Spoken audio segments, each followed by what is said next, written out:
I'm cream clean.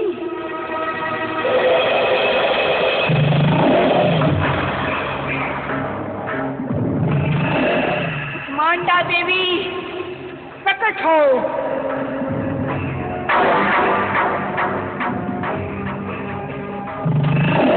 Mahagauri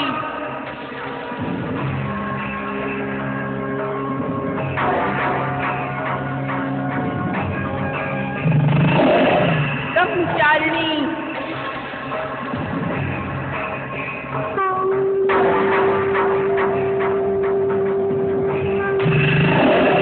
Siddhidatri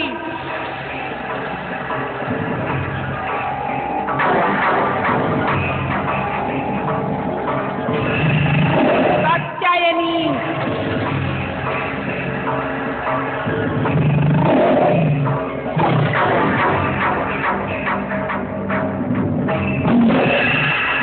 Shailputri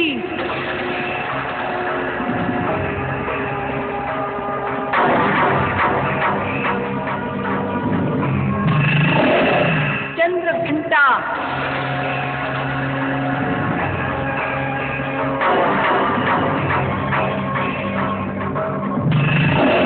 काल रात्रि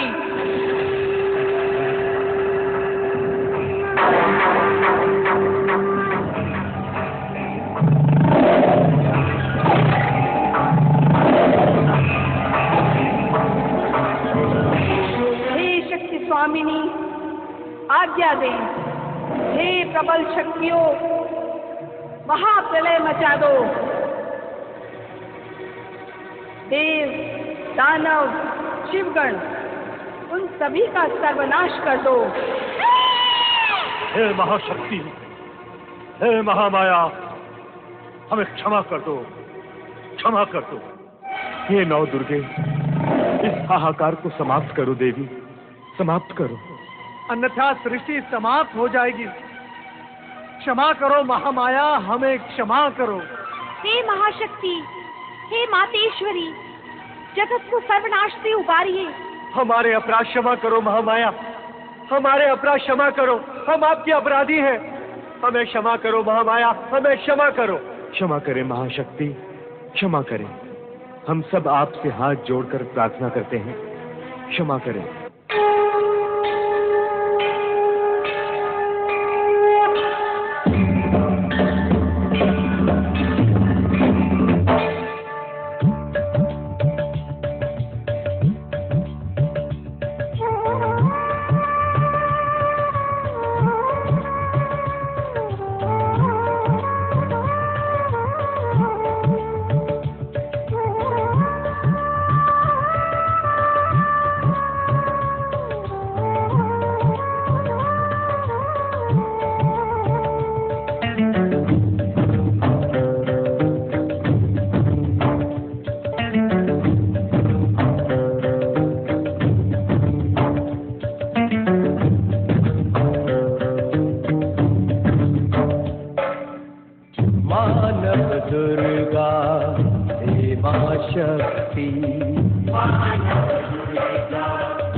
अष्टभुजी हो काल रात्रि, तुम ही दुर्गा मात भवानी। अष्टभुजी हो काल रात्रि, तुम ही दुर्गा मात भवानी। चामुंडा माँ ब्रह्मचारिणी, चामुंडा माँ ब्रह्मचारिणी। चित्रूपा तुम कल्याणी, चित्रूपा तुम कल्याणी। चिंता हर के संतुष्टि का,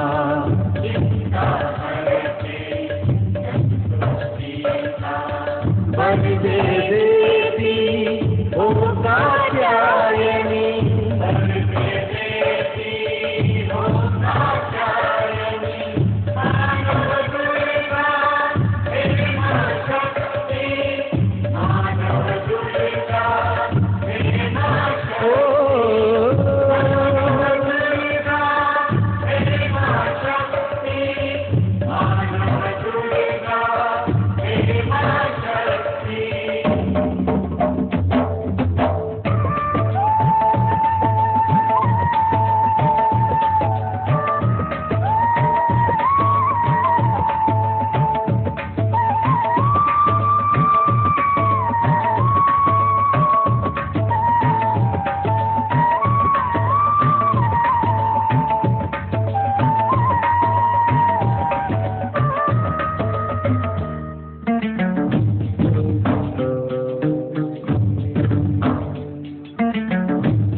समय भी तुमसे काल भी जीवन मांगे माँ।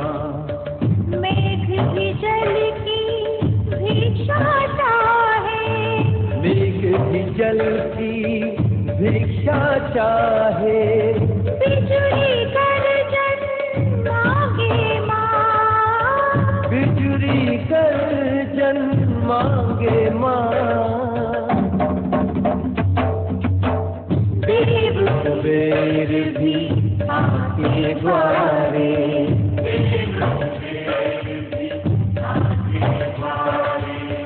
तुमसे अन्न धन मांगे माँ।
अपराध हुआ है, हम सब है अपराध तुम्हारे।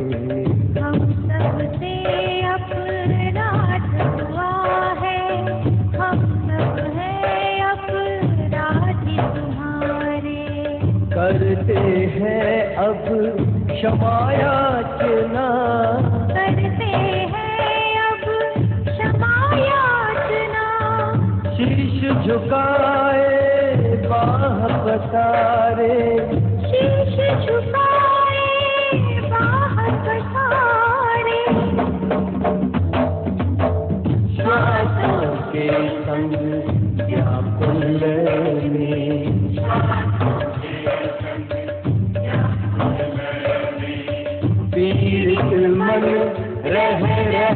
पुकारे।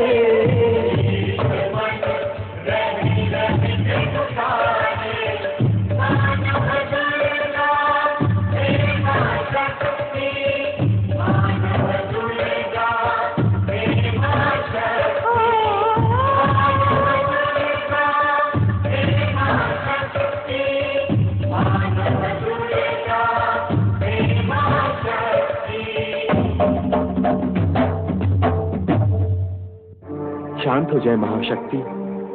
हे महामाया, लोकहित के लिए शांत हो जाएं। इस विनाश से किसी को लाभ नहीं होगा महादेवी। मेरी जो हानि हुई है उसकी पूर्ति कौन करेगा? मेरे पुत्र का वध क्यों किया गया? जिसके पुत्र का वध कर दिया गया हो उस माता को आप शांत रहने के लिए कहते हैं? क्या ऐसी माता शांत हो सकती है? फिर आप कैसे शांत होंगी महामाया? एक तो मेरे पुत्र गणेश को पुनर्जीवित करें, दूसरा देवताओं में वो सर्वप्रथम पूजित हो ऐसा अधिकार दें, तभी मैं शांत होऊंगी। अन्यथा महाप्रलय अनिवार्य है। हम प्रयत्न करते हैं, भगवान शिव से प्रार्थना करते हैं। भगवान भोलेनाथ गणेश को अवश्य पुनर्जीवन देंगे। हे महाशक्ति, हे महामाया, देवताओं में वो सर्वप्रथम पूजित हो ऐसे अधिकार को भी भोलेनाथ स्वीकार कर लेंगे। अब हम सब सदाशिव के पास जाते हैं।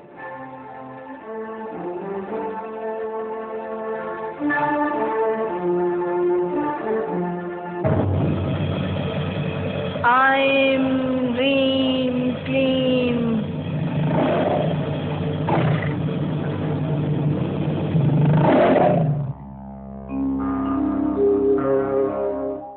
वो बालक गणेश है। माता पार्वती और आपका पुत्र। उसे जीवित करना होगा देवेश्वर, अन्यथा देवी पार्वती संहार नहीं रोकेगी प्रभु। उस उद्दंड बालक का वध करना मेरा उद्देश्य नहीं था, पर उसकी भयानक युद्ध वृत्ति का अंत करना भी आवश्यक था। मैं जानता हूं कि गणेश शक्ति रूपनी पार्वती का पुत्र है, उसे पुनर्जीवित तो होना ही है। ये शुभ कार्य आप ही करेंगे देवेश्वर। हम सभी की इच्छा है कि बालक गणेश पुनर्जीवित हो, इसलिए यह कार्य हम सब मिलकर करेंगे। आरंभ श्री हरि विष्णु करेंगे। मुझे क्या करना होगा भोलेनाथ? आपको उत्तर दिशा में जाना होगा। उस ओर जाते हुए आपको मार्ग में जो भी पहला प्राणी दिखे उसका मस्तक काट कर ले आए। किसी भी निर्दोष प्राणी का मस्तक? शेष विचार आप स्वयं कर लें। किसी भी निर्दोष प्राणी के साथ अन्याय नहीं होना चाहिए। ऐसा ही प्रयत्न करूंगा।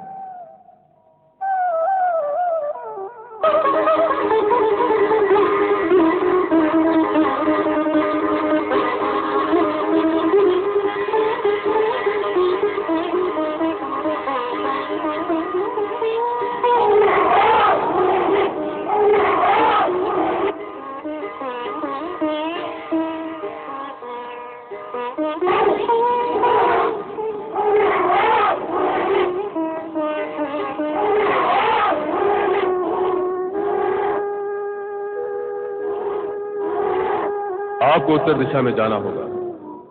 उस ओर जाते हुए आपको मार्ग में जो भी पहला प्राणी दिखे उसका मस्तक काट कर ले आए।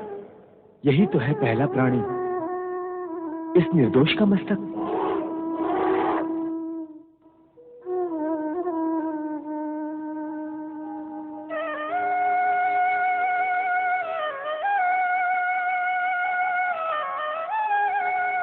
ये तो ऐरावत हाथी है। ये निर्दोष नहीं है, ये श्रापित है जो स्वर्गलोक से पृथ्वीलोक पर पतित हुआ है। इसका मस्तक बालक गणेश के लिए उपयुक्त रहेगा।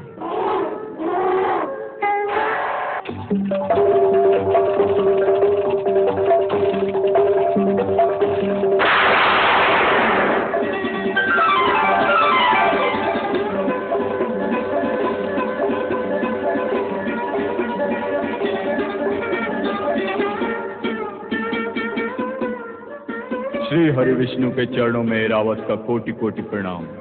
आपके हाथों मेरा उद्धार हुआ। और मैं श्राप मुक्त हो गया भगवान।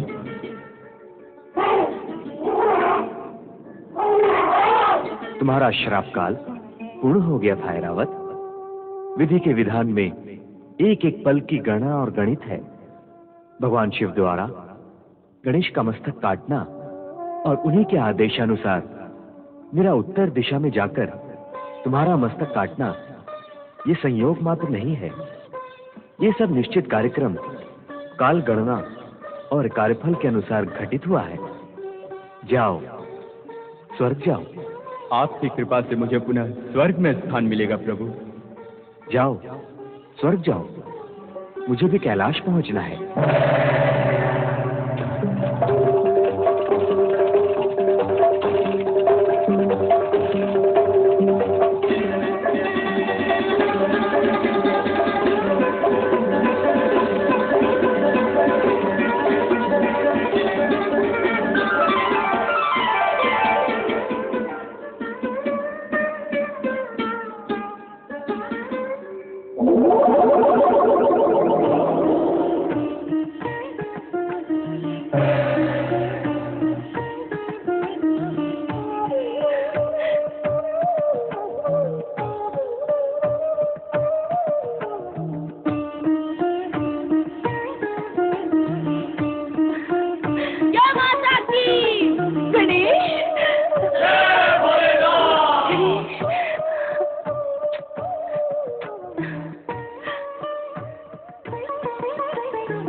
तुम्हारे पिताश्री को प्रणाम करो।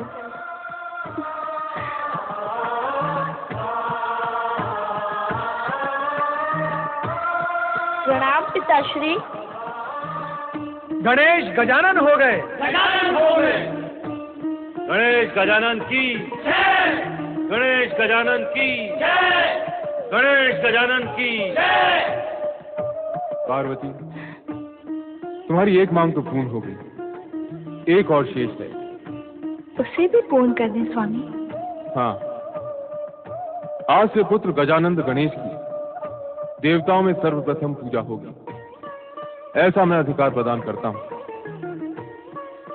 गजानन गणेश की पूजा किए बिना यदि कोई किसी अन्य देवता की पूजा करता है तो वो पूजा देवताओं को स्वीकार नहीं होगी। अतः गजानन गणेश सर्वप्रथम पूज्य देव माने जाएंगे। अवश्य सर्वप्रथम पूजनीय देव गणेश ही होंगे। प्रथम पूज्य देव श्री गजानन की जय हो। श्री गणेशाय नमः। पुत्र गजानन, अब तुम सभी देवताओं के पूज्य बन गए हो, इसलिए अब मैं ये घोषणा करती हूँ कि जो मनुष्य तुम्हें सिंदूर समर्पित करेगा, चंदन तथा पुष्पों से तुम्हारी पूजा करेगा, उसके समस्त विघ्नों का नाश होगा। श्री विघ्नेश्वराय नमः। पुत्र गजानन, तुम भाद्रपद शुक्ल पक्ष की चतुर्थी के दिन उत्पन्न हुए हो, इसलिए ये दिन गणेश चतुर्थी के नाम से प्रसिद्ध होगा। और ये दिन तुम्हारी पूजा करने वाले सभी भक्तों के लिए मंगलकारी होगा। गणेश गजानन की जय। भगवान भोलेनाथ की जय। गौरी पुत्र गजानन गणेश की जय।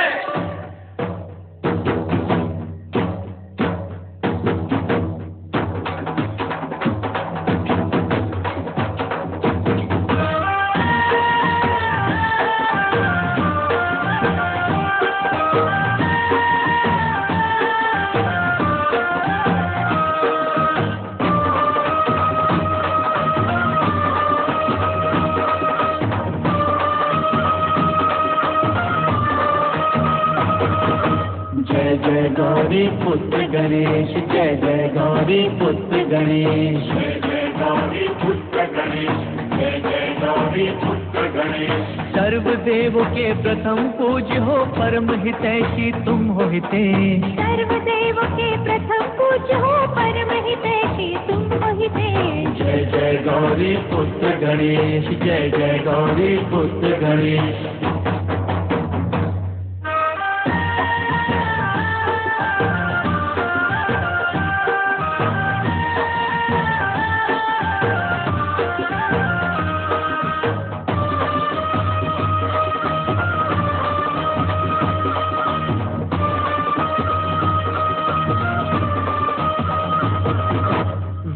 विशाल काया मूषक वाहन, प्रिय तुम्हारा मोदक भोजन। जय हो चतुर्भुज अष्ट विनायक, हे लंबोदर हे गणनायक। तुमसे ही तो शुभ हो जाता, तुमसे ही तो शुभ हो जाता ये सारा परिवेश। जय गौरी पुत्र गणेश, जय जय गौरी पुत्र गणेश।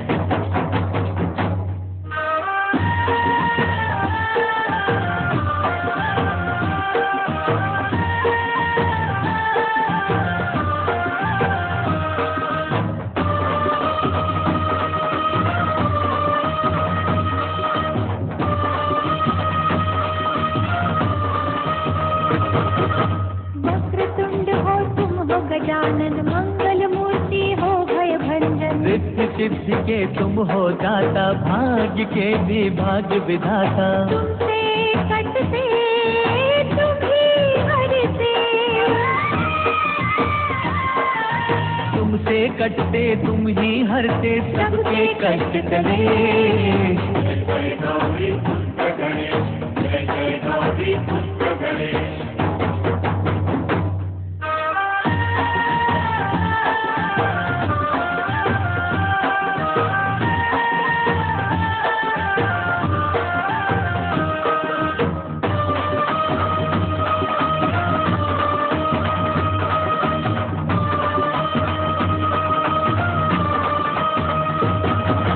विघ्न हरता हो तुम सुख करता, जग के पालक हो दुख हरता। तुम ही करता तुम ही कारण, अर्थ समर्थ हो शुभ गुण कानन। तीनों लोक में शेष सभी हैं, तीनों लोक में शेष सभी है, तुम हो देव विशेष। जय जय गौरी पुत्र गणेश, जय जय गौरी पुत्र गणेश, जय जय गौरी पुत्र गणेश, जय जय गौरी पुत्र गणेश।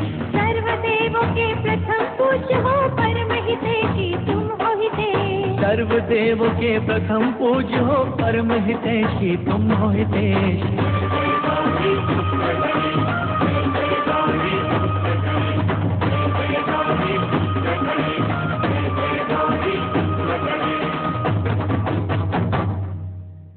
उसी समय से संपूर्ण जगत में श्री गणेश की पूजा प्रचलित हो गई।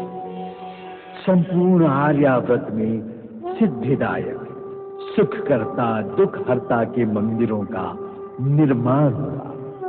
इस प्रकार भाद्रपद शुक्ल चतुर्थी से गणेश देव व मानव के पूज्य बन गए।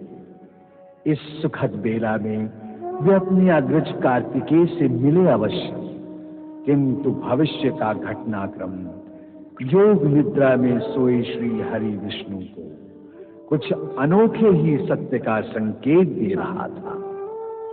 स्वामी, ये किस निद्रा में मग्न हैं आप? सुनिए, ऐसी भी क्या योग निद्रा? मेरे प्रश्न का उत्तर दीजिए स्वामी। स्वामी नारायण नारायण नारायण, लक्ष्मी नारायण नारायण नारायण। श्री हरि विष्णु और माता लक्ष्मी नारद का प्रणाम स्वीकार करें। आओ नारद, भले समय पर आए। माता, क्या मैं इससे पूर्व कभी बुरे समय पर आया हूँ? नारद, तुम शब्दों की खींचतान बहुत करते हो। मेरा अभिप्राय था कि इस समय मुझे तुम्हारी आवश्यकता है। माता, मैं तो सदा आपकी सेवा में उपस्थित हूँ, परंतु आज आप कुछ उद्विग्न दिखाई दे रही हैं। सब कुछ कुशल मंगल तो है ना? जो संपूर्ण जगत का कुशल मंगल विचारते हैं, उन्हें अमंगल क्या होगा? पर इस समय तुम्हारे आने से सुविधा ये हुई है कि तुम मेरी सहायता कर सको। कैसी सहायता माता? मैं तुम्हारे इन नारायण नारायण को बहुत समय से पुकार रही हूँ, पर उत्तर नहीं। जब मुझे मेरी पुकार का उत्तर नहीं मिल रहा, तो तुम्हें तुम्हारे प्रश्न का उत्तर मिलने का तो प्रश्न ही नहीं। आपकी पुकार के स्वर मंद रहे होंगे माता। तो क्या गर्जना करती, जिसके स्वर तीनों लोगों में सुनाई देते? सदा जैसे पुकारती हूँ वैसे ही पुकार रही थी। सदा सुन लेते हैं, पर आज बार बार पुकारने पर भी योग निद्रा का त्याग ही नहीं कर रहे हैं। आप प्रभु और इनकी योग निद्रा से अपरिचित तो नहीं ना माता? ये जागृत अवस्था में भी निद्रा मग्न रहते हैं और निद्रा अवस्था में भी जागते रहते हैं। ये भी तो ज्ञात नहीं होता कि ये कब योग माया में लीन हो जाते हैं और कब मुक्त हो जाते हैं। किंतु प्रभु को पुकार तो सुननी ही चाहिए। प्रभु किसी की पुकार अनसुनी नहीं करते। फिर आपकी पुकार जो उनके अत्यंत निकट है उसे कैसे अनसुनी कर सकते हैं?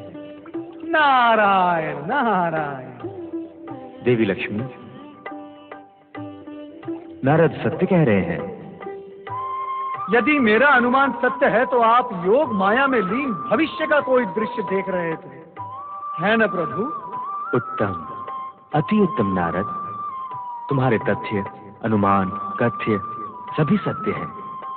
अब कृपा कर ये बता दे कि आप भविष्य का कौन सा दृश्य देख रहे थे?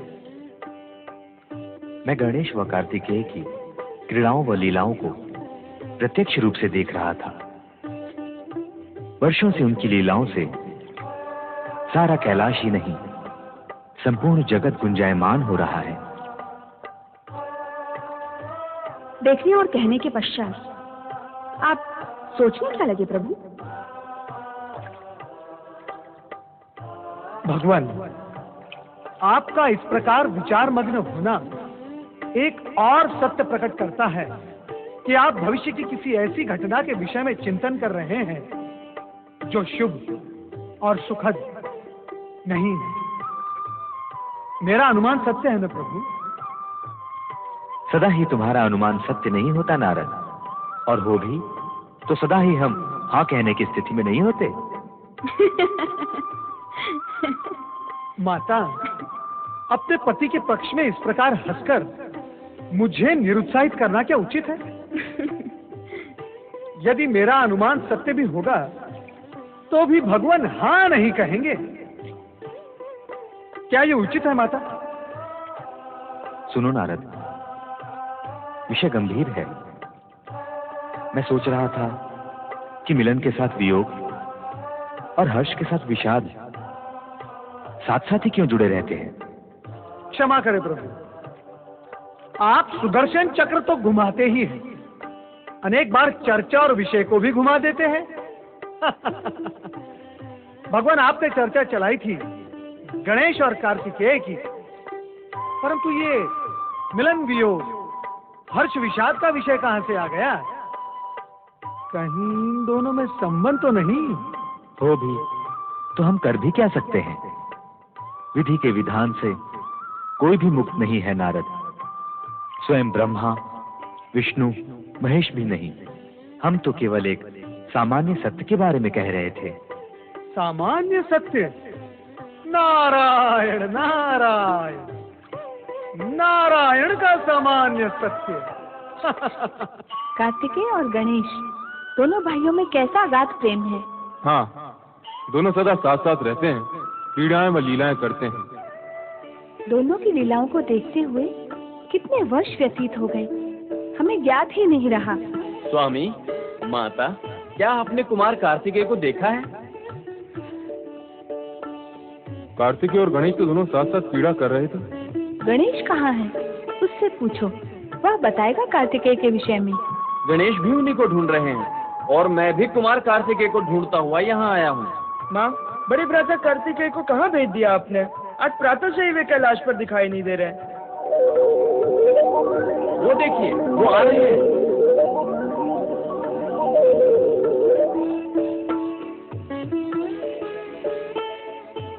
प्रणाम माता। कल्याण भाव। प्रणाम पितृदेव। यशस्वी भव। बड़े भ्राता कार्तिकेय, कहाँ रह गए थे आप? आज प्रातः से ही मैं आपको ढूंढ रहा हूँ। हाँ पुत्र, बिना बताए कहाँ चले गए थे तुम? हम सब चिंतित थे। जाया करो तो बताकर जाया करो। माता, मेरा मन जब भी अगस्त ऋषि से मिलने का इच्छुक होता है तो मैं दक्षिण दिशा में स्थित उनके आश्रम में चला जाता हूँ। बताकर जाते तो हमें चिंता न होती। भविष्य में ध्यान रखना। आपकी आज्ञा का पालन करूंगा माता। चले बड़े भ्राता, चलकर खेल खेलते हैं। हाँ अवश्य, चलो चलो चलो।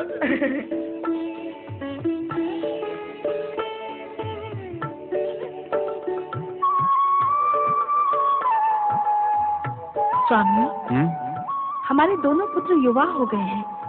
अब हमें इनके विवाह के विषय में विचार करना होगा। हाँ, उन दोनों के विवाह के लिए तो हम दोनों को ही विचार करना होगा। केवल विचार? नहीं, विचार ही नहीं, कन्याओं की खोज भी करनी होगी। इन दोनों के लिए हम दोनों को ही खोज करनी होगी। क्या बार बार इन दोनों को और हम दोनों को क्या कह रहे हैं? स्पष्ट है, इन दोनों की स्थिति हम दोनों की स्थिति से सर्वथा भिन्न है। इन दोनों के लिए दो कन्याएं बैठी तपस्या तो नहीं कर रही। ये हठ ठाने कि विवाह करेंगी तो केवल इनसे ही करेंगी। आपका नाम अवश्य भोलेनाथ है, पर इतने भोले नहीं हो जितने दिखाई देते हो। पकड़ो गणेश को। नंदी भैया, मैं यहाँ हूँ नंदी भैया। पकड़ो, मैं यहाँ हूँ नंदी भैया। पकड़ो पकड़ो, मैं यहाँ हूँ नंदी भैया, यहाँ आइए। नंदी भैया, मैं यहाँ हूँ नंदी भैया।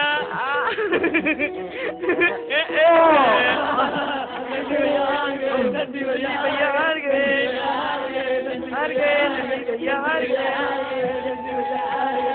रिंगी, तुम मेरी आंखों में पट्टी बांधो, मैं पकड़ूंगा गणेश को।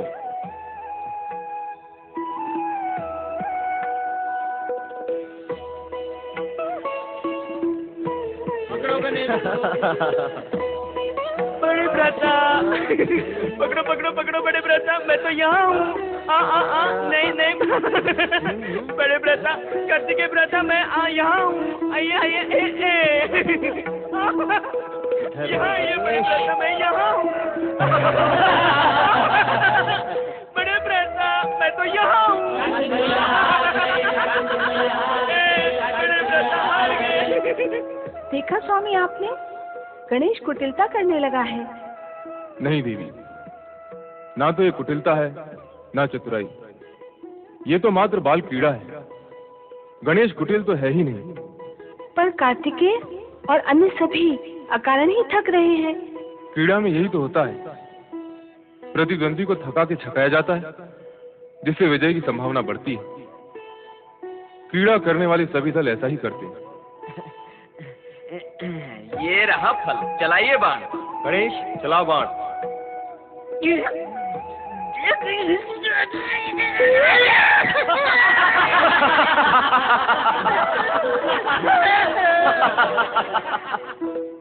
अरे डरते क्यों हो, डटे रहना, डटे रहना।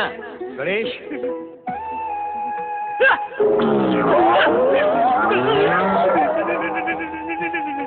चलो। अरे डरते क्यों हो, डटे रहना। हाँ।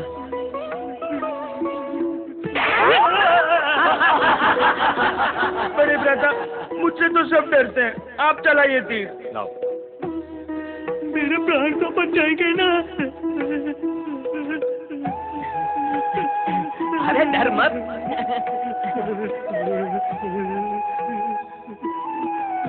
चलाइए बड़े भ्राता। इस प्रकार तो गणेश हार जाएगा। क्रीड़ा में जय पराजय का महत्व नहीं, फुर्ती, बुद्धि कौशल और क्रीड़ा भावना ही मुख्य होते हैं। जय पराजय का महत्व न होने से क्रीड़ा का आनंद ही क्या रहेगा? नहीं देवी, आनंद तो स्फूर्ति और कुशलता में है। जय पराजय को महत्व देने से प्रतिद्वंद्विता बढ़ती है, जिससे भावना मलिन होकर खिलाड़ियों में एक दूसरे के प्रति दुर्भावना भी बढ़ती है, जिसका अंत शत्रुता में होता है। हाँ? संभालो बड़े भ्राता।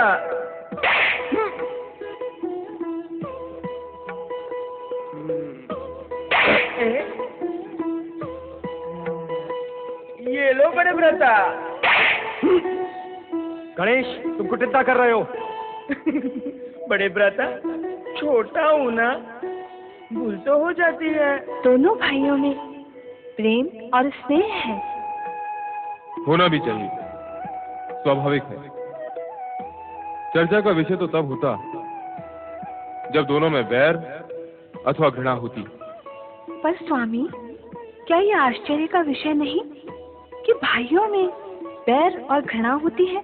आश्चर्य उनके लिए जो प्रेम और स्नेह की गति को स्वाभाविक और जीवन का एक आवश्यक अंग मानते हैं, पर जो स्वार्थ, भौतिकता और अधिकार के भ्रम में पड़कर मिथ्या सुख को ही सर्वोपरि मानते हैं, उन्हें ना तो आश्चर्य होता है ना ही लाज आती। जगत में व्याप्त सत्य कुछ भी हो, पर हमारे पुत्रों में प्रेम भाव है। हाँ, सो तो है।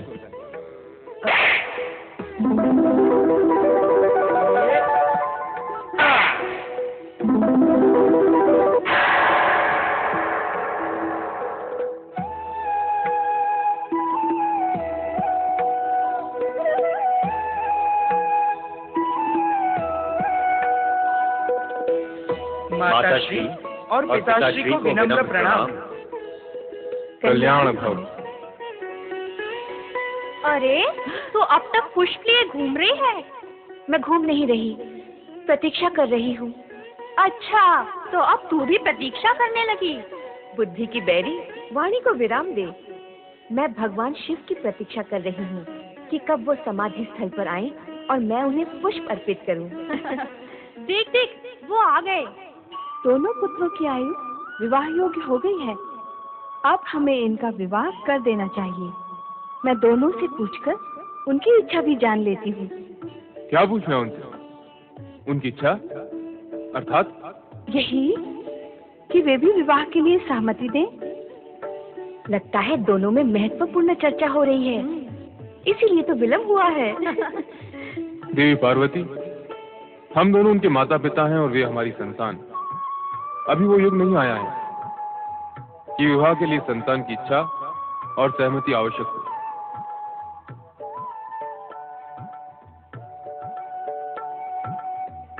बस स्वामी, विवाह तो संतान को ही करना है ना? तो क्या इसका निर्णय संतान करेगी?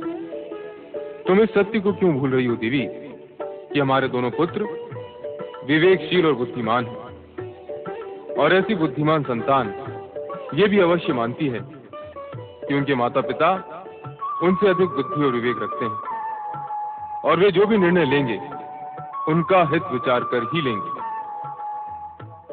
माता पिता की इच्छा और निर्णय के विरुद्ध अविवेक और युवावस्था के उन्माद में विवाह करने का युग अभी नहीं आया देवी।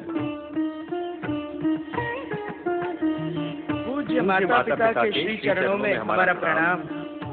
सदा कल्याण हो और सदा कल्याणकारी रहो। अद्भुत आशीर्वाद। सदा कल्याण हो और सदा कल्याणकारी रहो। हाँ देवी, दूसरों का कल्याण करने वालों का सदा कल्याण होता है, इसलिए सुख की कामना करने वालों को कल्याण कार्य करते रहना चाहिए। माँ, पिता श्रेष्ठ का ये मंत्र हम आत्मसात करेंगे, किंतु ये बताइए कि आपने हम भाइयों को आशीर्वाद क्यों नहीं दिया? तुम दोनों को तो मैं अनेकानेक आशीर्वाद दे चुकी हूँ। ओहो, तो अब अन्य किसी को आशीर्वाद देने का विचार है? हाँ। भला बताओ तो किसे? अपनी पुत्र वधुओं को। पर वे है कहाँ? है नहीं तो हो जाएंगी। पुत्रों, तुम्हारी माता अब तुम्हारा विवाह कर देना चाहती है। सत्य है, मैं अपनी पुत्र वधुओं का सलोना मुख देखने के लिए अब व्याकुल हो उठी हूँ। अब तुम दोनों का कर्तव्य है कि अपने माता पिता की इच्छा पूर्ण करो। दोनों का नहीं माँ, केवल गणेश का। क्यों? तुम क्यों अपने कर्तव्य से भागना चाहते हो? पिताश्री, मेरी विवाह करने में रुचि नहीं। मैं इस बंधन में पड़ना नहीं चाहता।